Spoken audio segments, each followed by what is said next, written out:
I am 28 years old, a woman who thought she knew what happiness was. My husband, Mark, who is 30, stood across from me. We were renewing our vows. It was supposed to be a new beginning, a fresh start after a year of therapy and hard conversations. The small garden was filled with our closest family and friends. The sun was warm on my face. I looked at Mark, and I felt a sense of peace I had not felt in a very long time. He smiled at me, a genuine smile that reached his eyes. For the first time in what felt like forever, I believed we were going to be okay. We had worked so hard to get back to this place. We had faced our issues. We had chosen each other again. The officiant was speaking about second chances. He was talking about forgiveness and the strength it takes to rebuild. I felt my eyes fill with tears. But they were happy tears. I squeezed Mark's hands. He squeezed back. This was real. This was our moment. We had earned this. I took a deep breath, ready to say my vows, the new ones I had written just for him. The words were about trust and partnership. They were about leaving the past behind and building a future on a foundation of honesty. The irony of those words would hit me just a few moments later. Then, a voice cut through the air. It was sharp and loud and full of a strange kind of triumph. Stop. Everyone turned. My sister Chloe stood at the back of the garden. She was 26. Her hands were on her hips. She had a look on her face I knew all too well. It was the look she got right before she ruined something for me. She had been doing it since we were children. She would break my favorite toys. She would tell my secrets. She would turn my friends against me, but this was different. This was my marriage. "Chloe, what are you doing?" My mother hissed from the front row. My father looked mortified. He just shook his head, looking down at the grass. Chloe ignored them. Her eyes were locked on me. A slow, cruel smile spread across her face. She took a step forward and then another. She walked right up the aisle, her steps deliberate and heavy. She stopped right in front of us, between me and Mark. She turned to face the guests, as if she were the one getting married. Then she turned back to me. "I am sorry to interrupt," she said, though her voice held no sorrow at all. "But I cannot let you do this. I cannot let my sister live a lie." I just stared at her. I could not find my voice. What lie? We had been through everything in therapy. There were no more secrets. I was sure of it. Or at least, I had been. "What are you talking about, Chloe?" I finally managed to say. My voice was a whisper. She looked from me to Mark. Mark's face had gone pale. He looked like he had seen a ghost. He was not looking at Chloe. He was staring at a point somewhere over her shoulder, his eyes wide with a terror I had never seen before. Chloe placed a hand on her stomach. It was a dramatic gesture, meant for everyone to see. "I am having his baby," she announced. Her voice rang out in the quiet garden. A collective gasp went through the small crowd. I felt the world tilt on its axis. I looked at Mark, expecting to see guilt. I expected to see shame. I expected him to deny it, to shout at her, to tell her she was crazy. But he did none of those things. He did something much, much stranger. He finally looked at her. He lowered his gaze from her face to her hand, which was still resting on her belly. His expression shifted from terror to something else entirely. It was a look of utter, soul-crushing despair. His face crumpled. A sob escaped his lips, a raw, wounded sound that cut through the shocked silence. Tears streamed down his face. He was not crying like a man who had been caught. He was crying like a man whose world had just ended. He was not looking at me. He was not looking at our family. He was just staring at my sister's belly and crying as if his heart had been ripped out of his chest. And in that moment, I knew. This was not about an affair. This was about something else. Something much worse. The baby was not the secret. The baby was the weapon. And my husband's tears were not for me or for our marriage. They were for himself.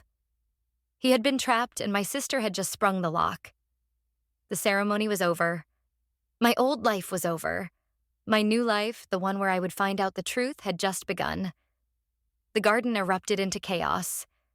My mother rushed to Chloe's side, wrapping an arm around her as if she were the victim. "Oh, my poor baby," my mother cooed, glaring at me over Chloe's shoulder, as if this were my fault. My father was trying to calm the guests, his face a mask of pained embarrassment. Friends were whispering, their eyes darting between me, Mark, and Chloe. I felt 100 pairs of eyes on me, waiting for my reaction, waiting for me to scream or cry or collapse. I did none of those things. I felt strangely calm, a cold stillness settling over me. The pain was there, a deep, heavy stone in my chest, but it was surrounded by a wall of ice. My focus narrowed to one thing: Mark's reaction. It did not make sense. Men caught cheating either deny everything or look guilty. They do not look destroyed. They do not sob with that kind of hopeless despair. I took a step toward him. "Mark," I said, my voice steady. He flinched, pulling his hands away from mine as if they had been burned. He was still crying, his shoulders shaking. "I am sorry," he choked out, the words barely audible.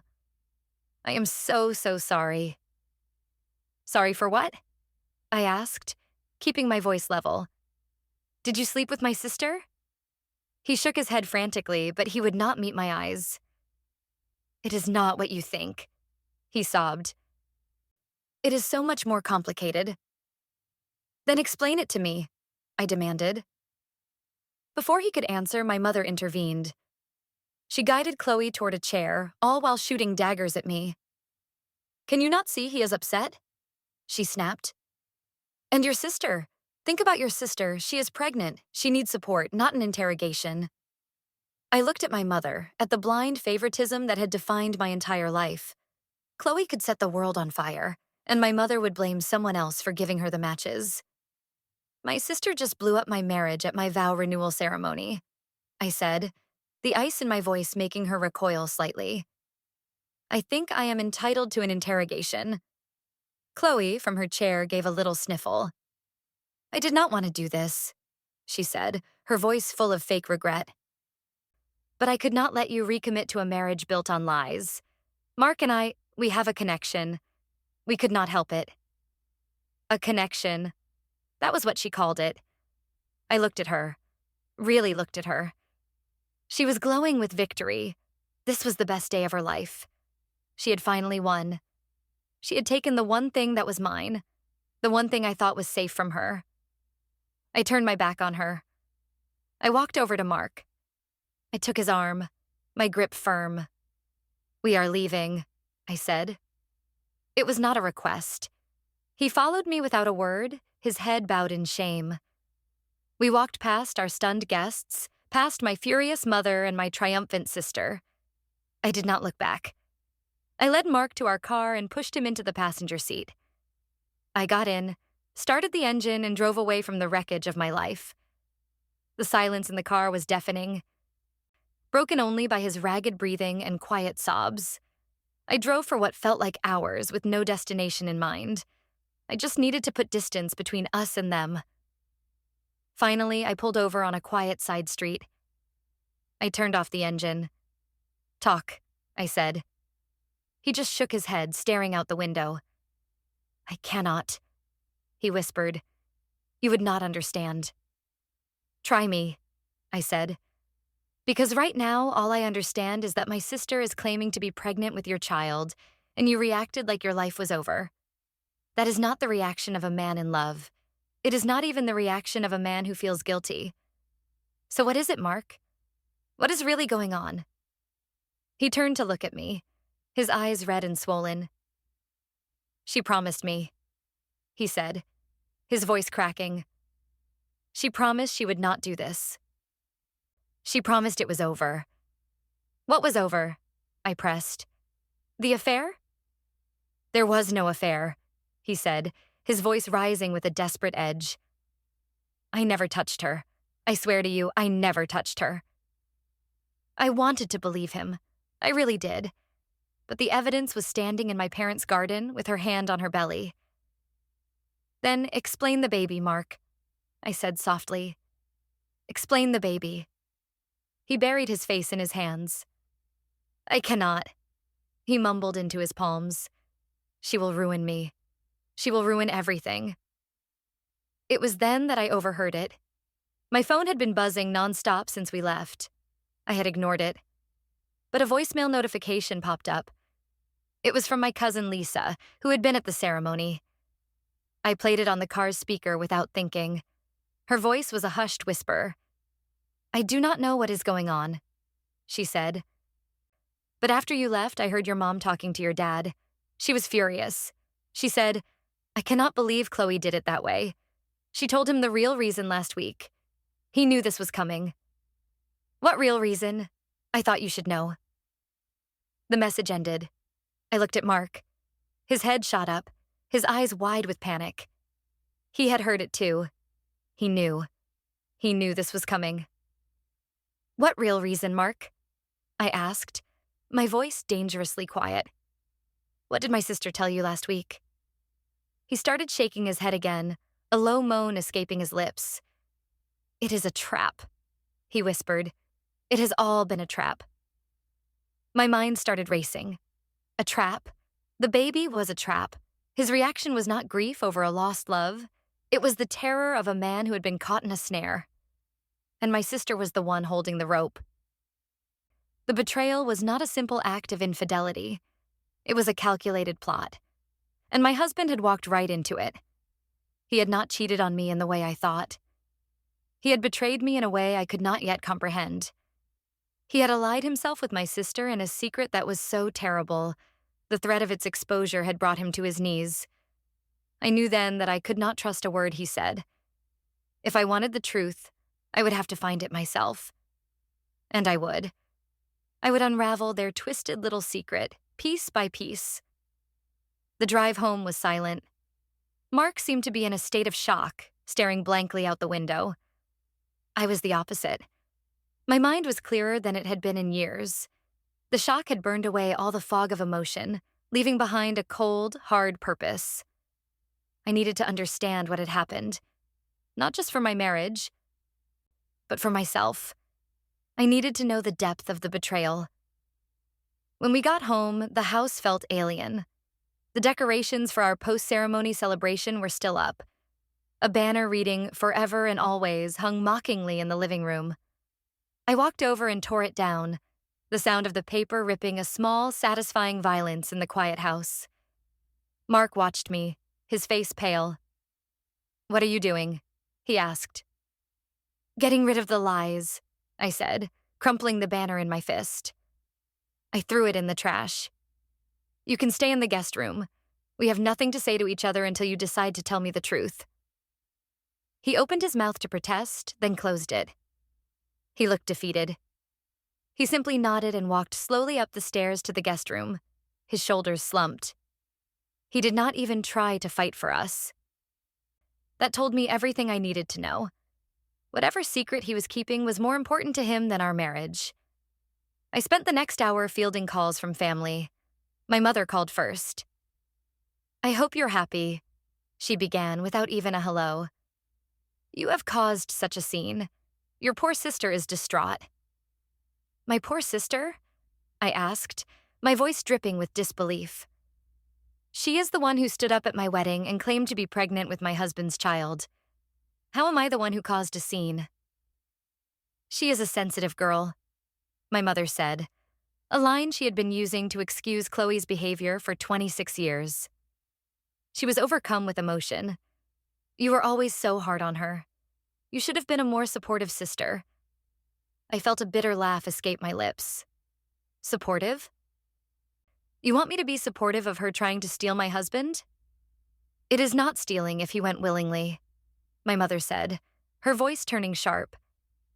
And now there is a baby to consider, a baby who will be your niece or nephew. You need to think about the family. You need to forgive.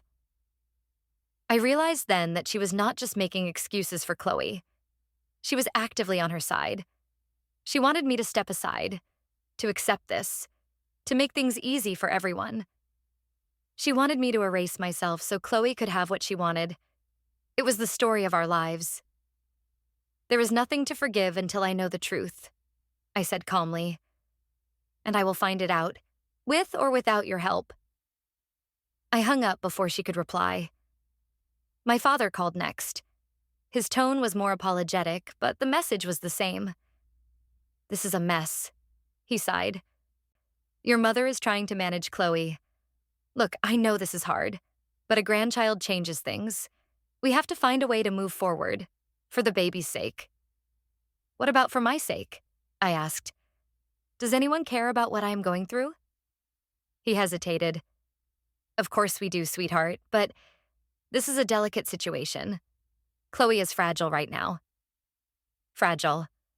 Chloe was about as fragile as a bulldozer. She was calculated and cruel, and my parents were so blinded by their love for their golden child that they could not see it. Or maybe they did see it, and they just did not care. I decided then that I was on my own. I could not rely on my parents. I could not rely on my husband. The only person I could trust was myself. My best friend Sarah called a few minutes later. Her voice was a welcome comfort. I am so sorry, she said. I am on my way over. Do you want me to bring wine or a shovel? I almost smiled. Both, I said, and a laptop. I have a feeling I am going to need to do some digging. Sarah arrived 20 minutes later with a bottle of red wine, a bag of junk food, and her laptop. She gave me a long hug. Okay, she said, pulling back. Tell me everything, and do not leave out a single detail, especially the part about his weird crying. We sat at my kitchen table, and I told her everything. I told her about Chloe's smug announcement. I told her about my mother's immediate defense of her. And I told her about Mark's bizarre, despairing reaction.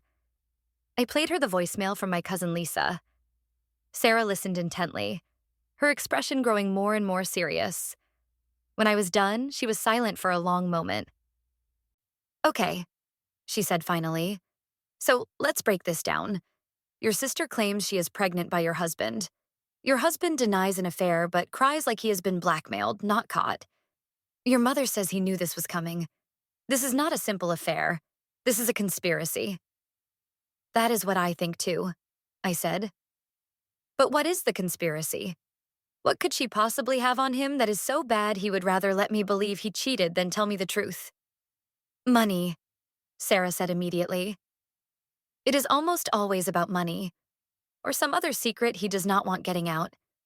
A secret she found out about. But what secret? I asked. We have been together for 10 years. I know everything about him. Do you? Sarah asked gently. You thought you had no more secrets in your marriage, but he was clearly keeping this one. We need to find out what it is, and we need to do it without tipping them off. How? I asked, feeling a wave of hopelessness wash over me. Where do I even start? You start with the things you can check, Sarah said, opening her laptop. Bank accounts, credit card statements, phone records. You said you looked before, but you were looking for signs of an affair. Now, you are looking for something else. You are looking for leverage. She was right. I had been looking for hotel receipts and restaurant bills for 2. I had not been looking for a large, unexplained transaction, or a strange pattern of calls to someone other than Chloe. Let's start with the bank, Sarah said. You have access to the joint accounts, right? I nodded. Yes. We have a joint savings and a joint checking account. I logged into our online banking portal. Sarah and I scanned through the statements for the last 6 months. At first, everything looked normal. Mortgage payments, car payments, grocery bills. Then, Sarah pointed to the screen. What is that? She asked. It was a single, large withdrawal from our savings account. $50,000. It was made 3 months ago. I remembered that day. Mark had come to me with a story about a can't-miss investment opportunity with a friend. He said they needed the cash up front, but the return would be huge. He was so excited about it. I had my doubts, but he was my husband. I trusted him. A week later, he told me the deal had fallen through at the last minute and he had redeposited the money. But there was no corresponding deposit. The $50,000 was just gone. He told me the investment fell through, I said, my voice barely a whisper. He said he put the money back. Well, he did not, Sarah said, her voice grim. Where did it go, honey? I stared at the screen, the numbers blurring through my tears. $50,000. That was our future. That was our down payment on a bigger house. That was our dream of starting a family. And he had given it away. I need to talk to Chloe, I said, a new resolve hardening in my voice. I am going to go to her house right now. Are you sure that is a good idea? Sarah asked, her brow furrowed with worry. You are emotional right now. I am not emotional, I said. And it was true. The sadness was gone, replaced by a cold, clear anger. I am focused. She is expecting me to be a wreck. She is expecting me to cry and scream. I am going to do the opposite. I am going to be calm. I am going to ask her questions. And I am going to watch her lie. I stood up and grabbed my car keys. Stay here, I told Sarah. I need to do this alone. She nodded, understanding. Just be careful, she said. She is a snake. I know, I said, heading for the door. But snakes are not so scary when you know where they are hiding. I drove to Chloe's apartment, my hands steady on the steering wheel. I was not nervous. I was not scared. I was a woman on a mission. The whole way there, I rehearsed what I was going to say. I would not accuse her. I would not yell. I would be the picture of calm concern. I would play a role. The confused, hurt wife who just wanted to understand. It was the last thing she would expect from me. When I arrived, I took a deep breath before knocking on her door. She opened it a moment later. She was wearing silk pajamas and holding a mug of what smelled like herbal tea. She had clearly been expecting me. A small, self-satisfied smile played on her lips. I knew you would come, she said, leaning against the doorframe. She did not invite me in. Can I come in, Chloe? I asked, my voice soft. I think we need to talk. She seemed surprised by my tone. She had been ready for a fight. My calmness threw her off balance. She hesitated for a second, then shrugged and stepped aside. Fine, she said, but do not expect me to apologize. I walked into her pristine apartment. It was decorated in shades of white and gray, cold and impersonal, just like her. I sat on her white sofa, folding my hands in my lap. She remained standing, watching me with a wary curiosity. I am not here for an apology, I said. I am here for the truth. I just want to understand what happened. She raised an eyebrow. What is there to understand? Mark and I fell in love. It happens. When? I asked. When did it happen? She paused as if trying to remember the details of a story she had memorized. It has been going on for a while, she said vaguely. About 6 months. We tried to fight it, for your sake, but we could not. The connection was just too strong. 6 months, I repeated, nodding slowly. So, around the time you quit your job? Her eyes flickered, a tiny crack in her composure. Yes, she said, a little too quickly. That is right. The stress of the affair was too much. I could not focus on work. I see, I said. And where did you and Mark meet? Oh, all over, she said, waving a dismissive hand. Dinners, late-night drives. Sometimes he would come here after you were asleep. Her words were designed to hurt me, to paint a picture of a long, passionate affair. But they were generic. There were no specific details. No mention of a particular restaurant, a special place, a shared memory. It was all a script.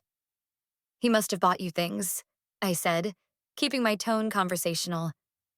Mark is a generous man. A greedy light entered her eyes. He was, she said. He wanted to take care of me. He knew I deserved it. So he gave you money? I asked, my heart pounding in my chest. This was it. She hesitated again. I could see the calculation in her eyes. Admitting he gave her money could look bad. But denying it would contradict the narrative she was building of a man desperate to please her. He helped me out, she said carefully. I was in a bit of a bind after I quit my job. He did not want me to worry. A bit of a bind, I mused. That sounds serious. Was it a lot of money? Her patience was clearly wearing thin. What is with all the questions? She snapped. This is not a police interrogation. The point is, Mark loves me. He is the father of my child, and you are just going to have to accept that. I will accept it when I see a paternity test, I said, my voice still calm. Her face hardened. Are you calling me a liar? I am asking for proof. I corrected her. Given the circumstances, I think that is a reasonable request. A simple DNA test will clear everything up. She stared at me. Her eyes narrowed. I had expected her to agree enthusiastically, to use it as another way to humiliate me. But she did not. Instead, a flicker of something that looked like fear crossed her face before she masked it with anger. How dare you, she hissed. After everything I have been through, I do not need to prove anything to you. Mark knows it is his baby. He would not deny it. He has not exactly been confirming it either, I pointed out. He seems more terrified than anything else. He is just overwhelmed, she shot back. He is scared of hurting you, but he will come around. He loves me. He will choose me. He will choose our baby. I stood up. I had what I needed. Her story was full of holes. Her reaction to the paternity test was telling. And she had all but confirmed that Mark had given her a large sum of money. She thought she was in control. She thought she had won. She had no idea that she had just handed me the first thread. And I was going to pull on it until her entire web of lies unraveled. Thank you for your time, Chloe, I said, walking to the door. She looked baffled by my sudden departure. That is it? She asked. You are just leaving? For now, I said, turning to look at her one last time. I have a lot to think about. I left her standing in the middle of her cold white apartment, a look of confusion on her face. The drive home was different. I was not angry anymore. I was energized. I had a purpose. Sarah was waiting for me, pacing in the living room. So? She asked the moment I walked in. How did it go? It went perfectly, I said, a small, cold smile on my face. She is a terrible liar. I told Sarah about the conversation, about Chloe's vague answers and her panicked reaction to the mention of a paternity test. And she admitted he gave her money. I finished. Sarah's eyes lit up. This is it, she said. This is the key. The $50,000. It was not for an investment. It was for her. But why? Why would he give your sister that much money from your joint savings without telling you the real reason? Because the real reason is something he is ashamed of, I said. Something he thought was worse than me thinking he had an affair. But what could be worse than that? Sarah wondered aloud. I do not know yet, I said. But I have a feeling it has something to do with why she suddenly quit her job 3 months ago. The timing is too perfect. We spent the rest of the night brainstorming. We needed to find out what kind of trouble Chloe was in. We made a list of possibilities. Debt, gambling, blackmail. We needed more information. The next morning, I decided to confront Mark. I had avoided him since the ceremony, but now I had a specific question. I found him in the guest room, staring out the window. He looked like he had not slept at all. I did not waste time with pleasantries. I walked in and stood in front of him. I know about the $50,000, Mark, I said. He flinched, his head snapping toward me. The color drained from his face. What are you talking about? He stammered. The investment opportunity that fell through? I said, my voice flat. There was no investment, was there? You gave the money to Chloe. He stared at me, his mouth opening and closing like a fish. He was caught. He had nowhere to run. Finally, he nodded, his eyes filling with tears again. Yes, he whispered. I gave it to her. Why? I asked. Why would you give my sister $50,000 of our money and lie to me about it? He shook his head, burying his face in his hands. I cannot tell you, he mumbled. She made me promise. She also stood up at our vow renewal and claimed you are the father of her child. I reminded him sharply. I think that voids any promises you made to her. You owe me the truth, Mark. You owe me that much. He looked up at me, his face a mask of misery. You do not understand, he pleaded. She was in trouble. Real trouble. She said she would go to prison if she did not get the money. She was desperate. Prison. The word hung in the air between us. This was bigger than I thought. What did she do? I asked, my voice barely a whisper. I cannot tell you the details, he said, shaking his head. I promised, but it was bad. She was scared. She came to me, crying. She said I was the only one who could help her. She swore she would pay it all back. She swore she would never tell anyone, especially not you or your parents. She said she did not want to disappoint them. The irony was so thick I could have choked on it. She did not want to disappoint our parents by admitting she was in trouble. So instead, she decided to publicly humiliate me and destroy my marriage. So you gave her our savings, I said, the reality of it hitting me with a fresh wave of pain. You chose to protect her secret over being honest with your own wife.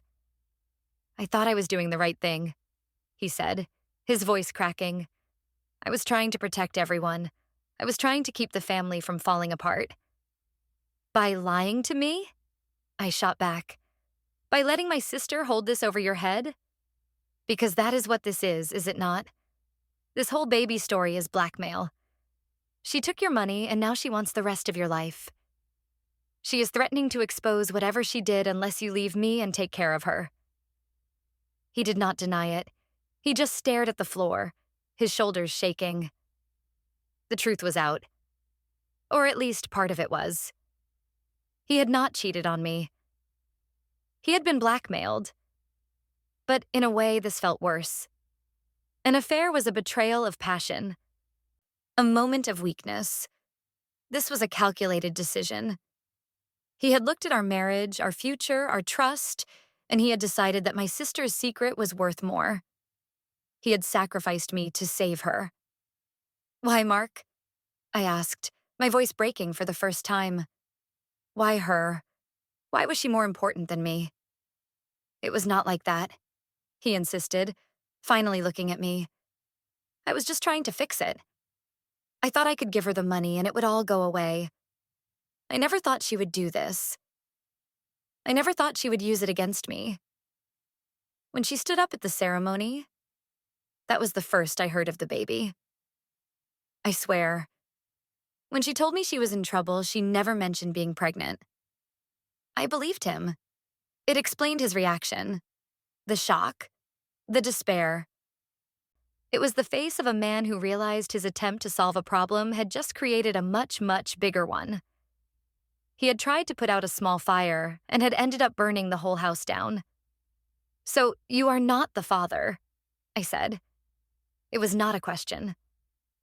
No, he said, shaking his head vehemently. God, no. I would never. I love you. I wanted to feel relieved, but I did not. The foundation of our marriage was cracked. The trust was gone. He had lied to me, and he had only confessed because I had caught him. He had made a choice, and that choice was to protect Chloe, not me. You need to tell me what she did, I said. I need to know what I am up against. I need to know what she is holding over you. He hesitated, a war playing out on his face. Fear of Chloe versus fear of losing me. If you do not tell me, Mark, I said, my voice low and steady, then we are done. For good. You will have chosen her. So you need to decide, right now, who are you protecting? He looked at me, his eyes full of anguish. I could see him weighing his options. I held my breath, waiting for his answer. This was the moment that would decide everything. The moment he would either choose to fight for our marriage or let it die. After a long, agonizing silence, he finally spoke.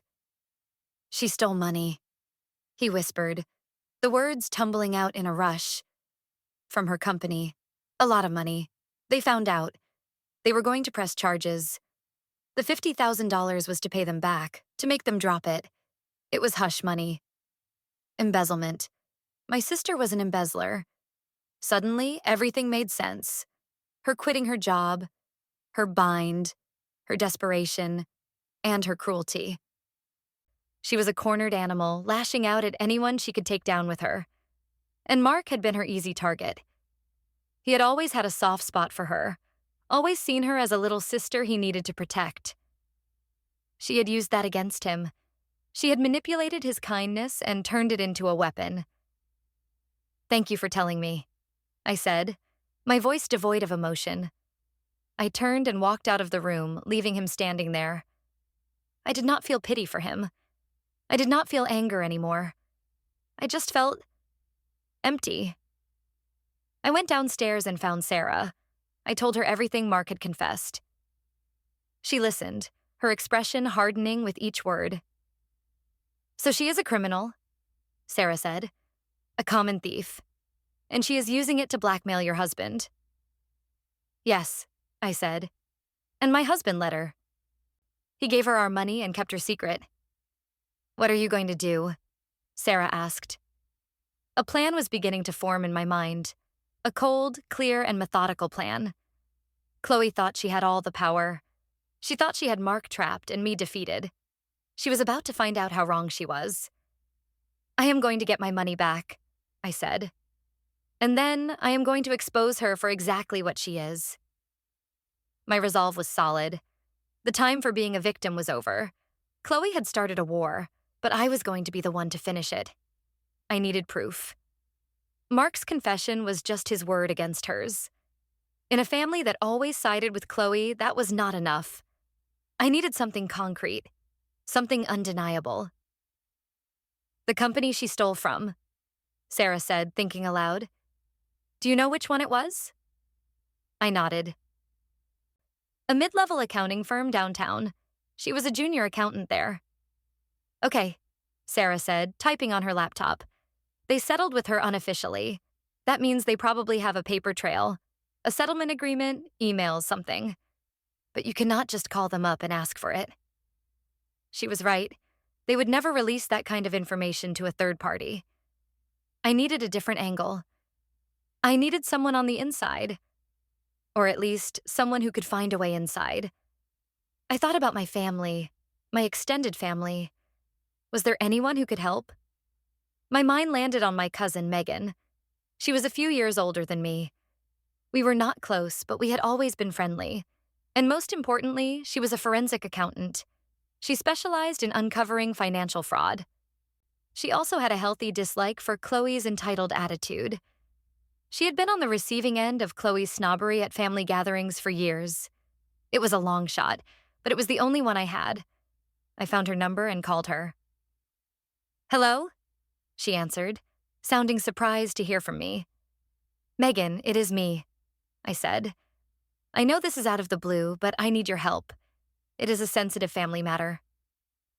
I explained the situation, leaving out the parts about Mark for now. I focused on Chloe. I told her I had reason to believe that Chloe had left her last job under a cloud of suspicion involving financial irregularities. I asked if there was any way, professionally and discreetly, that she could find out what happened. Megan was silent for a moment. That is a serious accusation, she said, and a serious favor to ask. I know, I said, and I would not ask if it were not important. I think she is in trouble, and she is trying to drag other people down with her. I just need to know the truth. I could hear her thinking. Chloe always did think the rules did not apply to her. She said finally, Okay, I will see what I can find. No promises, and this conversation never happened. Thank you, Megan, I said, a wave of relief washing over me. I owe you. Big time. Just be careful, she warned. If what you are saying is true, your sister is more dangerous than you think. After I hung up, I felt a renewed sense of purpose. While Megan was working her magic, I had other things to do. I needed to handle Mark, and I needed to set the stage for the final confrontation. I went back upstairs to the guest room. Mark was sitting on the edge of the bed, his head in his hands. He looked up as I entered. I am going to my parents' house tonight, I said. They are having a family meeting to discuss the situation. You're coming with me. He looked horrified. No, I cannot, he said. I cannot face them, or her. You are going to face her, I said, my voice firm. You are going to sit there and you are going to listen. You are not going to say a word unless I tell you to. You helped create this mess, Mark. The least you can do is be there when I clean it up. He looked at me, at the steel in my spine that had not been there before. He saw that I was not asking. I was telling. He nodded slowly. Okay, he whispered. I will be there. Next, I called my mother. I will be at the meeting tonight, I said. And I am bringing Mark. Oh, good, she said, her voice full of relieved condescension. I am glad to see you are finally ready to be mature about this and do the right thing for the baby. I am ready to do the right thing, I said, letting her interpret that however she wanted. We will be there at 7. The hours leading up to the meeting were tense. Sarah stayed with me, a silent pillar of support. She helped me pick out an outfit. I chose a simple dark dress. I wanted to look serious. I wanted to look in control. Just before we were about to leave, my phone buzzed. It was a text from Megan. It just said, I have it, and it is worse than you thought. Emailing it to you now. Good luck. My heart hammered against my ribs. I opened my email on my phone. There was a message from Megan with a password-protected PDF attached. I typed in the password she had sent me. The document loaded. It was an internal investigation report from Chloe's former employer. It detailed in cold corporate language how Chloe had systematically embezzled over $75,000 over the course of a year. She had been creating fake invoices and directing payments to a secret bank account she had opened under a false name. The report stated that she was caught during a random audit. When confronted, she had confessed immediately, begging for mercy. The company, concerned about the potential scandal and the cost of prosecution, had agreed to an unofficial settlement. If she paid back the full amount, $50,000, within 48 hours, they would not press charges and would list her departure as a voluntary resignation. So the $50,000 Mark gave her had not even covered the full amount. She was still on the hook for another $25,000. No wonder she was so desperate. Her blackmail plan was not just about securing a comfortable future. It was about avoiding financial ruin and potential jail time. But that was not the worst part. The worst part was a note at the end of the report.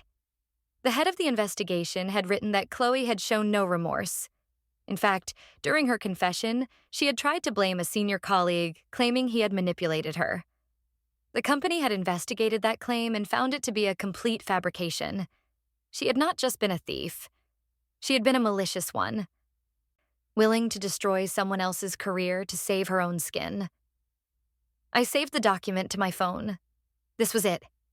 This was the proof. The undeniable, irrefutable truth. I looked up at Sarah, my face grim.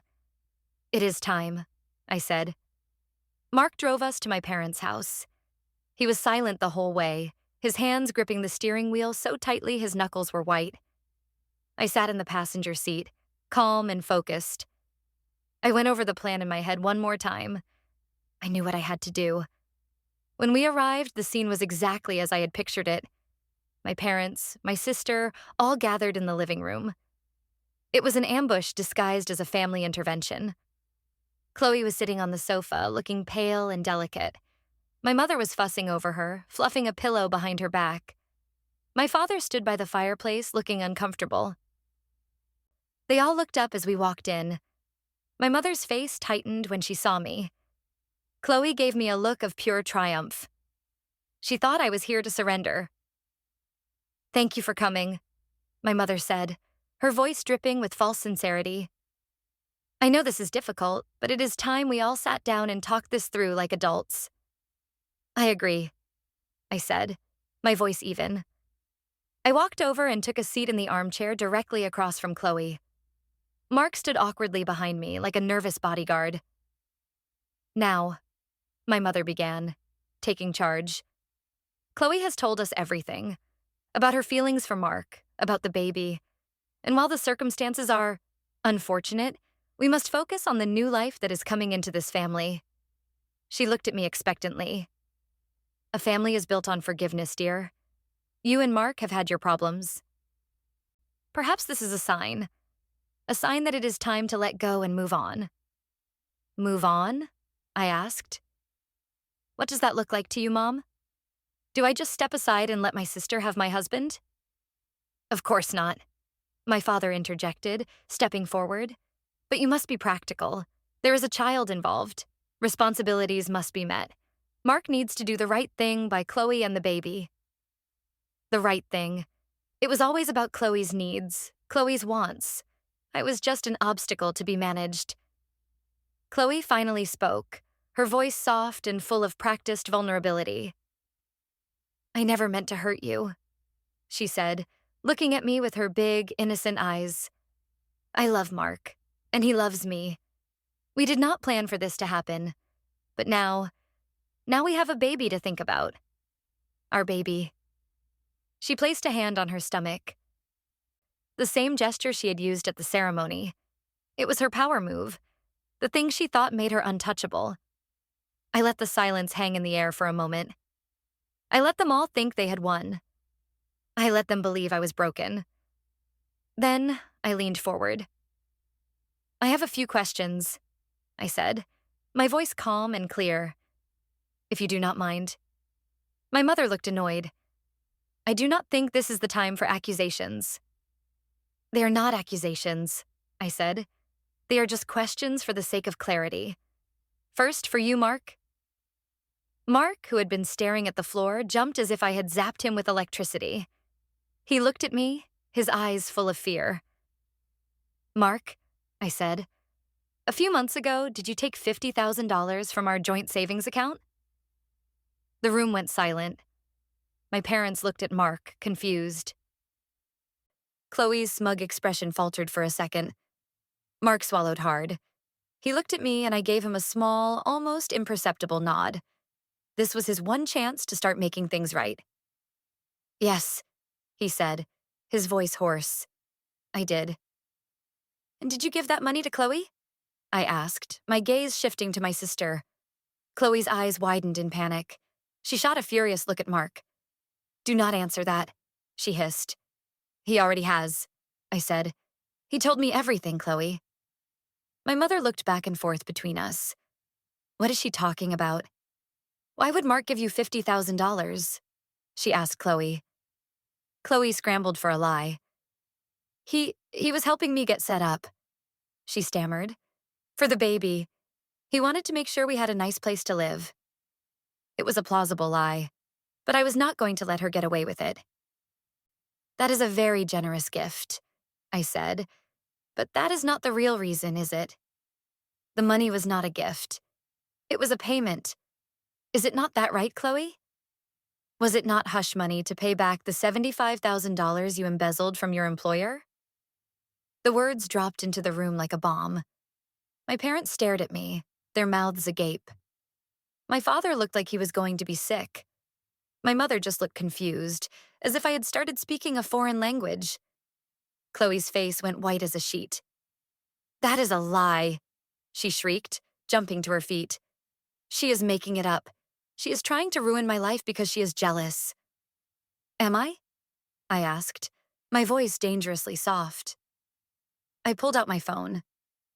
"Because I have the full internal investigation report from your old company." The one that details exactly how you created fake invoices and funneled money into a secret account. The one that mentions how you tried to blame an innocent colleague to save yourself. Would you like me to read it out loud?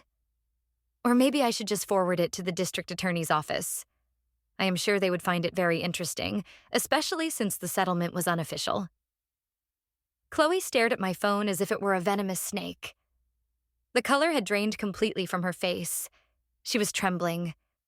She looked at my parents, her eyes pleading for them to save her. But for the first time in their lives, they were speechless.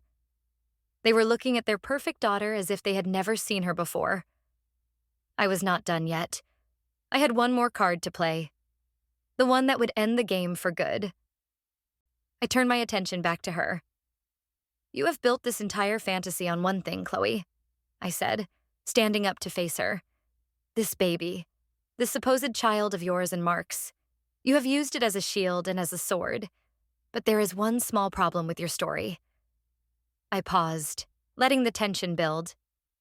I looked at Mark, whose face was a mixture of dread and a strange, dawning relief. He knew what was coming. "The problem," I said, my eyes locked on Chloe's, "is that Mark cannot have children. We found out over a year ago. He is infertile. We were in the process of starting adoption proceedings when you decided to pull this little stunt." A collective gasp filled the room. My mother brought a hand to her mouth, her eyes wide with shock. My father sank into a chair, looking utterly defeated. Chloe just stared at me, her mind clearly struggling to process what I had just said. Her entire plan, her entire blackmail scheme had just been vaporized. The baby, her ultimate weapon, was a dud. "He is lying," she whispered, shaking her head in denial. "You are both lying." "Are we?" I asked. "Then I guess you will have no problem taking that paternity test after all. Except there is nothing to test, is there? Because you are not pregnant. I saw the receipt for the silicone belly prosthesis in your online shopping history. It was delivered 2 weeks ago. You have been faking this entire pregnancy." The final lie was exposed. Chloe stumbled backward, tripping over a rug and landing hard on the floor. She did not try to get up. She just sat there, amidst the ruins of her lies, and for the first time in her life, she looked small. She looked pathetic. My mother rushed to her, but not to comfort her. "Is it true?" my mother demanded, her voice shaking with rage and disbelief. "All of it? The money? The pregnancy? Did you lie about all of it?" Chloe did not answer. She just buried her face in her hands and began to sob. But these were not the fake, manipulative tears she was used to shedding. These were the real, ugly tears of someone who had been caught, who had lost everything, and who had no one to blame but herself. I looked at Mark. He was looking at me, his eyes full of 1,000 emotions. Shame, regret, but also a sliver of gratitude. I had not just exposed Chloe. I had freed him from her. I turned and walked out of the house. I did not say goodbye. There was nothing left to say. The truth had been spoken. The lies had been burned away. And I was finally free. The aftermath was swift and brutal. My parents, for once, did not rush to Chloe's defense. The shock of her betrayal, the sheer scale of her deceit, was too much even for them to ignore. The embezzlement was the final straw. It was not just a family drama anymore. It was a crime. My father, a man who valued his reputation above all else, was horrified. My mother was heartbroken, forced to confront the reality that the daughter she had idolized was a manipulative thief. They confronted Chloe after I left. From what I heard later from my cousin Megan, it was an explosive fight. Chloe confessed to everything, her arrogance replaced by a desperate, panicked fear. My parents, faced with the undeniable proof I had left hanging in the air, finally saw her for what she was. They did not disown her, but their relationship was irrevocably shattered.